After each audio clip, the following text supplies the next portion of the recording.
5919님, 우리 영화 얘기하기 전에 맞아요. 이 눈썰미. 노래 나가는 동안 추 기자님 뭐 뽑아가신 건가요? 무슨 뽑기 하시는 것 같던데. 맞습니다. 조금 있다가 우리 영화평론가 김효정 평론가도 하나 뽑을 건데요. 추석이잖아요, 여러분. 스튜디오도 풍성하고 소식도 풍성합니다. 영화가도 마찬가지인데요. 극장가에 오랜만에 좀 훈풍이 불까? 이런 기대감이 있긴 해요. 장장 6일 동안의 추석 대목인데 차례상만큼 풍성한 극장가의 차림표 1000만 영화 오랜만에 나올까요? 영화평론가 김효정 씨와 함께 영화 얘기해볼게요. 안녕하세요. 안녕하세요. 오랜만입니다. 그렇죠. 몇 달 만에 뵙는 거 그러니까요. 그 사이에 영화관에 걸렸던 영화들 내려오고 올라가고 정신 없었는데 자, 정신 없는 김에 우리 하나 뽑고 시작할까요? 이렇게 뽑아야 돼. 여기서 이렇게 뽑는 게 아니에요. 우리 그렇게 쉬운 사람들 그러네, 아닙니다. 맞네요. 쉽지 자, 않네요. 쪽지를 하나 뽑아서 숫자를 보여주세요. 4번입니다. 4번. 4번. 자, 4번. 꽉대기 크기는 제일 크네요. 자, 너무 감사합니다. 수분을 꽉 채워드릴 핸드크림 준비했어요. 너무 감사합니다. 너무 아까 감사합니다. 추동원 기자 뭐 뽑았는지 궁금하시죠, 여러분? 마지막 잎새까지 지켜주는 탈모 샴푸를 뽑았더라고요. 그렇죠. 머리카락 소중하죠. 자, 소중한 여러분의 시간에 소중한 영화 또 저희가 소개해드릴게요. 지난 5월에 김효정 평론가 나오셨을 때 손익분기점 넘은 한국 영화 한 편도 없다고 해서 우리 진짜 깜짝 놀랐거든요. 그렇죠. 지금 찬바람 부는데 상황이 좀 바뀌었습니까? 정말 많이 바뀌었다는 말씀을 드리고 싶은데 사실상 그렇지 않고요. 그러니까 이번 여름에 이제 3파전이 밀수 더문 비공식 작전이었잖아요. 근데 그중에 궁극적으로는 한 편만 그것도 간신히 뭐 콘크리트까지 하면은 2편 정도가 간신히 그 손익분기점을 넘었다고 할 수 있고 더문 같은 경우는 600만이 손익분기점인데 51만을 했어요. 그러니까 거의 뭐 약간 과장해서 말하면 전액 손실이라고 봐야죠. 이 정도면은. 그러니까 네. 사실 그렇게 굉장히 행복한 소식은 아닌 거죠. 전체적으로 아직까지는 확 피는 그런 상황은 아니다. 근데 그 와중에도 입소문으로 소리 없이 강한 그런 영화들이 있어요. 영화 잠 3주 연속 주말 성적 1등이다. 이 영화는 얘기 많이 들었거든요. 이 강점이 뭐예요? 네, 그때 5월에 나왔을 때 아마 이 잠이라는 영화를 칸 영화제에 이제 진출작으로 소개를 해드렸던 적이 있는데 기대된다고 하셨어요. 네네네. 근데 제가 기대를 정말 많이 하고 봤거든요. 근데 혹시 보셨나요? 저는 아직 안 봤습니다. 저는 깜짝 놀랐습니다. 진짜 너무너무 깜짝 놀랐어요. 어느 쪽으로? 위로 아래로? 당연히 위죠. 그러니까 일단은 데뷔 감독이에요. 네. 굉장히 나이가 어리고 제가 알기로 91년생, 92년생 나이가 진짜요? 굉장히 어린데다가 네. 이게 목류병을 소재로 한 일종의 뭐 스릴러, 공포 영화 뭐 이런 이제 장르 영화인데 우리가 생각하는 막 그런 공포의 수준을 넘어서요. 그러니까 굉장히 심리적이고 영리하고 그리고 여기 이제 이선균, 정유미의 그 굉장한 연기력이 돋보이면서 제가 본 영화 중에는 가장 수작이 아니었나 싶습니다. 그래서 인기가 많구나. 정유미 씨의 강점이 그거잖아요. 생활 연기. 맞아요. 옆집에 있을 것 같지만 물론 옆집에는 그렇게 예쁜 소녀가 살고 있지 않지만 왠지 옆집에 있을 것 같잖아요. 그래요. 제 주변에 없습니다. 3주 연속 성적 1등인데 앞으로도 좀 잘 나갈 것 같다. 기대를 걸어보고요. 이번 추석 극장가에 보니까 메뉴판이 풍성해요. 일단 많이 봤던 배우들 그리고 유명한 감독들이 총 출동을 했습니다. 근데 경쟁작들이 동시에 개봉하고 있다. 일단 라인업부터 좀 볼까요? 일단 김지훈 감독이 오랜만에 컴백을 했죠. 이 거미집이라는 작품. 그리고 이 작품도 사실은 칸에서 올해 먼저 선보였던 작품이고요. 그리고 강재규 감독 역시 굉장히 오랜만에 네. 작품을 내셨죠. 1947 보스턴 이란 영화인데 사실 이 영화는 좀 묵힌 영화예요. 그러니까 코로나 때문에 이제 못 나왔던. 그러니까 아마도 제가 알기로는 3년 정도가 된 걸로 알고 있으니까 좀 이제 오랜만에 나오는 영화라고 할 수 있고요. 그 류승환 감독이 제작을 했던 영화죠. 천박사 퇴마연구소라는 일종의 환타지. 그러니까 옛날에 그 뭐 퇴마록 뭐 이런 거 되게 유행했었던 적이 있었잖아요. 그거 90년대. 너무 재밌었어요. 그거랑 오싹오싹 공포체험 이런 책들. 근데 그때 이제 네. 따라주지 못했던 CG가 지금은 이제 많이 발전을 했을 테니 뭐 많은 것들이 발전을 했겠죠. 그러니까 그쵸. 거기까지 해서 지금 역시 여름과 마찬가지로 여름이 4파전이었다면 이번 추석은 3파전이라고 할 수 있겠죠. 근데 이렇게 잘 될 것 같은 영화들 일단 뭐부터 봐야 될지 모르겠어. 이렇게 쫄깃쫄깃한 영화들이 한 번에 나오면은 서로 구축 효과가 있을 텐데 그렇죠. 이 뒀다가 애꼈다가 순서대로 개봉하면 안 돼요? 근데 사실상 매년 뭐 아무리 영화 시장이 어렵다 어쩌저쩌 해도 매년 추석이나 크리스마스 시즌에는 두세 편 정도는 나왔었거든요. 왜냐하면 이게 한국에서 1년 동안 가장 큰 시장이기 때문에 어쩔 수 없는 것이죠. 그 보스턴 같은 경우는 이미 2, 3년을 묵었던 영화잖아요. 그거 더 이상 미룰 수가 없는 것이고 그리고 올해 같은 경우 이게 휴일이 또 6일이라는 특수성이 있기 때문에 그러게요. 충분히 노려볼만 하지 않을까라는 생각을 하셨을 수도 있을 것 같습니다. 그래요. 뭐 세 편 다 볼 수도 있는 거니까. 혹시 이것 중에 뭐 먼저 보고 싶으세요? 저는 아무래도 천박사. 한치의 예산을 벗어나지 않는. 그렇죠. 제가 이렇게 예측 가능한 사람입니다. 이거 사담을 잠깐 말씀드리면 강동원 배우가 진짜 사석에서 매너가 되게 좋아요. 무대 인사 이런 거 할 때 뭐 그는 저를 전혀 1도 기억하지 못하겠지만 문화부 기자였을 때 무대 인사를 온 그 강동원 배우의 그 애티튜드를 보고 저분은 되겠구나. 너무 깍듯하시고 그런가 네, 보죠. 그때도 이미 키는 180을 훌쩍 넘었지만 크게 되겠구나. 크게 되셨어요. 자, 그럼 첫 번째 영화 거미집부터 살짝 들어가 볼까요? 사실 거미집은 근데 요 세 편, 그러니까 나머지 두 편이랑은 성격이 좀 많이 달라요. 굉장히 아트하우스적이고 그리고 궁극적으로는 김기현 감독을 소재로 한 영화거든요. 김기현 감독의 어떤 특성이랄까 그리고 김기현 감독의 어떤 전작들을 레퍼런스로 많이 넣은 데다가 사실은 1970년대를 배경으로 해서 그 영화 검열에 대한 정치적인 레퍼런스가 굉장히 많아요. 어떻게 보면은 김지훈 감독이 진짜 이번에는 영화에 대한 자신의 사랑을 정말 작정하고 만들었구나 하고 느낄 수 있을 정도로. 네. 근데 여기서 아마도 뭐 호불호까지는 아니지만 취향이 좀 갈리지 않을까. 그러니까 어떻게 보면 좀 어려운 영화라고 할 수는 있죠. 근데 저는 재밌게 잘 봤습니다. 지난번에 칸 영화제에서 기립박수를 가장 오래 받은 영화다라고 하셨어요. 근데 저는 칸에 안 가봐서 모르겠는데 이게 영화 나오면 그냥 원래 길게 치는 거예요? 아니면 이 영화가 너무너무 좋았다 이런 뜻이에요? 근데 제가 그때도 말씀을 드렸던 것 같은데 원래 길게 치는 거예요. 그래서 사실 막 7분, 8분 이런 얘기할 때 제가 너무 오그라들어요. 기본이 7, 8분이거든요. 아, 진짜요? 그리고 사실 막 너무 심하게 좋다. 그럼 뭐 10분이 넘어갈 수 있는데 그게 이제 기생충이라는 경우였는데 그런 경우는 이제 뒤에서 또 쫓아냅니다. 빨리 이제 청소하고 해야 되니까 이제 빨리 나가라 뭐 이런 식으로. 박수 그러니까 치고 있는데 박수 그만 이렇게. 네, 그러니까 사실상 큰 의미가 없어요. 이 몇 분이라고 하는 것이. 근데 다만 이제 뭐 환호라든지 그 외의 어떤 그 반응을 보건데 거미집이 사실상 호평을 받은 건 맞는 것 같습니다. 그때 기사들도 굉장히 좋게 잘 나왔고요. 근데 거미집 그래요. 이거 어떻게 볼지 저는 김지훈 감독 영화 달콤한 인생 때부터 너무 옛날 거. 그때부터 계속 좋아하셨구나. 미안해. 푹 빠져가지고 그때부터 그렇죠. 김지훈 감독 뭐야 마음에 들어. 신민아 씨 첼로 들고 나왔을 때 어떻게 맞아요. 첼로 학원을 끊어? 이렇게 맞아요. 생각을 했었는데 어떤 영화일지 기대해보고요. 1947 보스턴 이거는 제목이 특이한데 마라톤 선수 손기정과 제자 서윤복의 실화를 다뤘다. 어떤 영화입니까? 근데 사실 또 떠올려 보면 추석 때 이런 영화들도 종종 나왔죠. 일제 강점기를 소재로 한 아무래도 이제 가족 영화들이 많이 개봉을 하다 보니까 1947년 그러니까 해방 이후에 보스턴의 그 마라톤에 출전한 그 이야기 그리고 손기정 선수가 여기서 이제 코치로 분하는 거죠.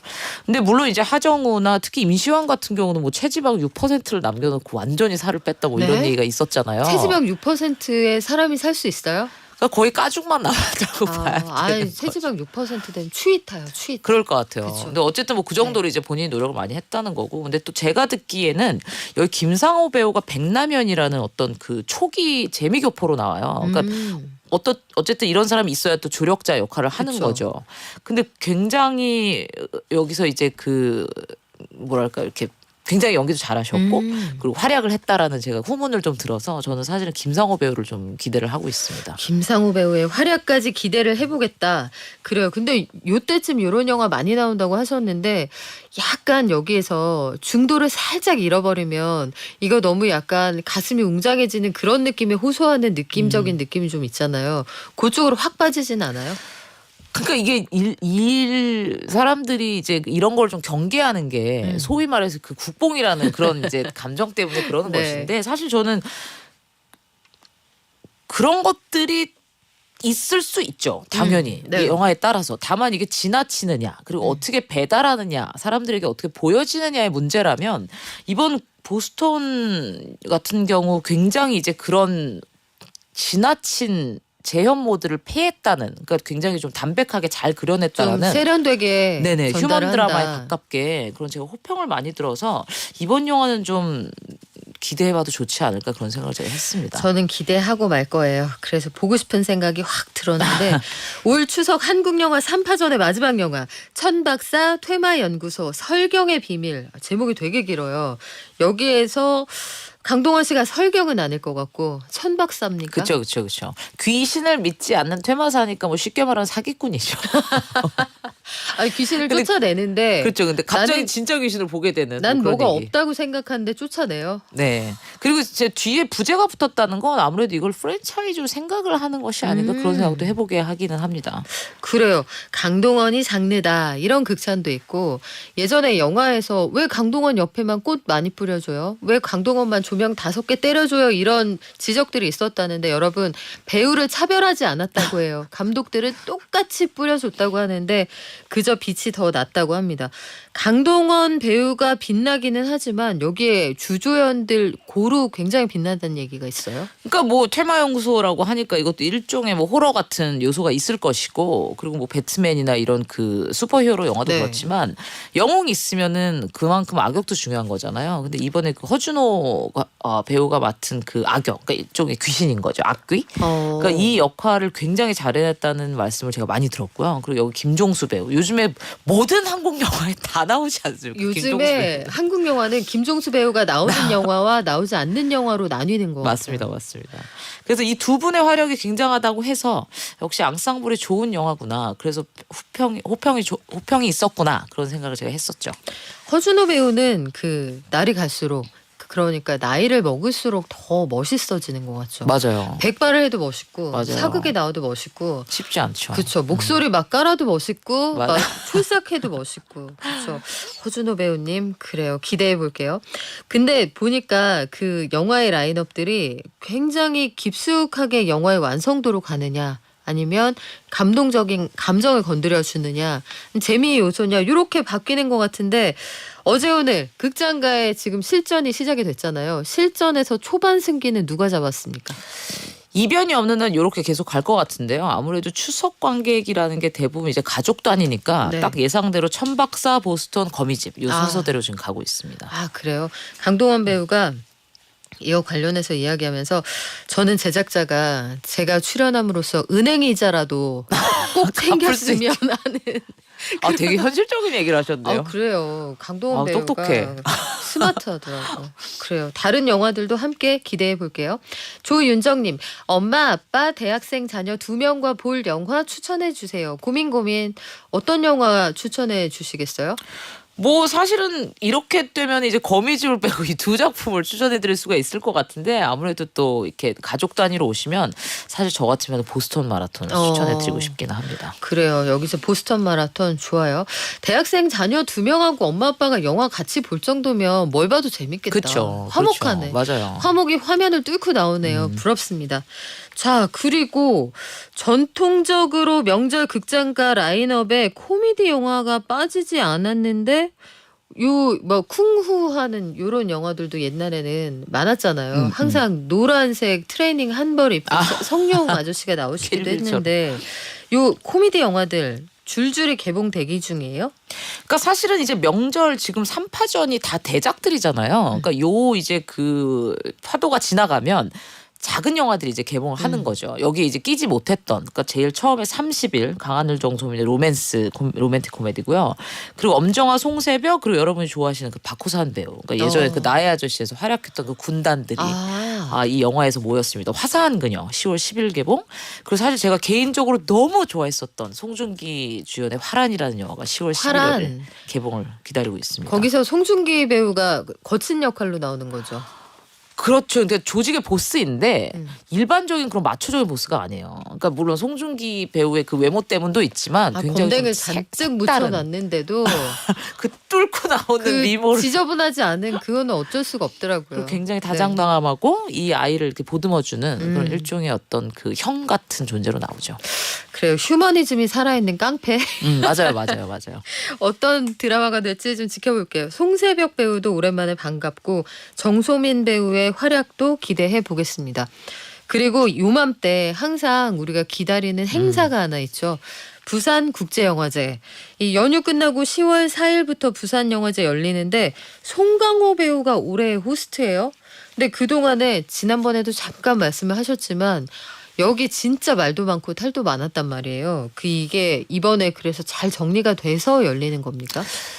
잘이라고 말씀을 드리기는 좀 그렇고 이제 그 당시로 제가 말씀드렸던 게 이제 그 이용관 이사장을 물러내기 위한 어떤 영화인들의 노력이 있었잖아요. 그리고 그렇게 됐고요. 결과적으로는. 그리고 그 공석이 생겨서 결과적으로는 송강호 배우가 명예집행위원장을 한 해를 하게 됐는데 사실은 이 체제로 계속되면 안 되는 거죠. 근데 올해만 두고 보면 모든 그 해외 게스트와 국내 게스트를 송강호 배우가 직접 맞이하게 되는데 그런 거에 대한 이제 기대감은 좀 있는 것 같기는 합니다. 그래요. 송강호 배우 워낙 뭐 인지도가 높기도 하고 훌륭한 배우니까 올해 어느 정도의 평가를 받게 될지 이것도 일종의 비대위가 지금 구성이 돼서 맞습니다. 치러지는 행사인데 사실 저는 여기 1회 때부터 갔거든요. 그래서 기대도 많고 처음에 되게 불편했어요. 남포동하고 해운대가 머니까. 사실 먼데 맞아요. 왔다 갔다 하면서 봐야 됐단 말이에요. 행소가 두 군데서 열리니까. 그리고 그때는 해운대에 뭐가 없었습니다. 지금 같은 그런 해운대가 아니에요. 근데 지금 천지개벽한 부산에서 열리는 이 국제영화제. 영화제의 재미 중에 하나가 극장가 주변에 갔는데 내가 포장마차에서 송강호 씨랑 같이 소주 마셨잖아. 동석은 아니지만 옆자리에서 이런 거 있잖아요. 새벽에도 그쵸. 취해서 돌아다니는. 그래요. 백미죠, 백미. 올해는 누가 와요? 올해 유난히 많이 오는 것 같아요. 물론 이제 이런 비상체제 때문은 아니겠지만 올해 유난히 배우들이 많이 오는 건 사실이고요. 그리고 배우들을 주제로 한 파티도 많이 열립니다. 일단은 주윤발이 오는 건 뭐 너무너무 잘 알려진. 주윤발. 그죠. 아시아 영화인상을 네. 수상하게 됐죠. 그리고 윤여정, 한효주, 좌조 요 분들이 이제 액터스 스튜디오라고 해서 어떤 그 배우들이 테마가 되는 그런 그 송중기까지 해서 그런 코너가 있고요. 뭐 보호자로 선을 보였던 정우성 감독이죠 이번에는. 네. 그리고 독전투는 아직 공개가 안 됐지만 이번에 부산에서 공개가 될 예정이면서 뭐 조진웅, 차승원, 한효주 같은 이제 배우들이 정말로 이제 줄줄이 기다리고 했다고 해도 과언이 아닌 거죠. 완전히 그냥 스타트랙이네요. 별들의 잔치. 독전투 저 되게 기대하고 있어요. 저도 기대 많이 네, 합니다. 이 영화가 진짜로 좀 독한 영화인데 저 멋있잖아요. 화면 자체가 새로운 장르를 만들어낸 것 같기도 하고 송중기 배우 요 화란 2주 뒤에 개봉하는데 추석 연휴에 딱 이렇게 맞붙을 수도 있는데 왜 추석 연휴 피해가는 거예요? 일단 추석은 지금 3파전도 어떻게 될지 모르는 상황에서 그리고 기본적으로 좀 작은 영화잖아요. 네. 화랑 같은 영화는 거의 이제 독립영화라고 봐도 그러니까 스타가 있지만 네. 무리가 없는 좀 작은 영화이면서 장르 영화라서 사실은 굉장히 현명하게 지금 개봉을 하는 게 맞죠. 이 영화를 송중기 배우가 제가 출연하겠습니다. 손 들고 들어가서 출연한 영화라고 하더라고요. 큰 작품 아니지만 저는 여기에서 이 역할이 너무 마음에 듭니다 해서 들어갔다고 해요. 긴 추석에 이 연휴에 영화 한 편 보시라고 말씀드리고 싶은데 네 티켓값이 좀 오르긴 했죠. 그렇죠. 지금 15,000원 정도이고 뭐 네. 휴일에 보시면 16,000원 뭐 요 정도인데 아마도 그럼에도 불구하고 갑자기 이 티켓값이 내려간다든지 아니면 특정 극장에 그런 시도를 한다든지 그런 일은 아마도 없을 것 같다는 생각이 드는데 그럼에도 불구하고 지금 초대권이랑 쿠폰을 어마어마하게 많이 뿌리고 그래요? 있어요. 그러니까 예컨대 뭐 화사한 그녀 같은 경우 이미 초대권 쿠폰을 뭐 100만 장, 뭐 50만 장 뭐 이런 식으로 이제 뿌린다고 하는데 뭐 끝까지 지켜봐야 될 것 같긴 하지만 이런 것들을 아마도 손님몰이를 지금 하고 있는 중이 아닌가 싶습니다. 그래요. 사정 좀 나아졌으면 좋겠는데 또 OTT하고도 경쟁을 해야 되니까 요 성적이 어떻게 나올지 그 성적표 나올 때쯤에 우리 김효정 평론가와 다시 한번 만나겠습니다. 오늘 말씀 여기까지 들을게요. 고맙습니다. 감사합니다.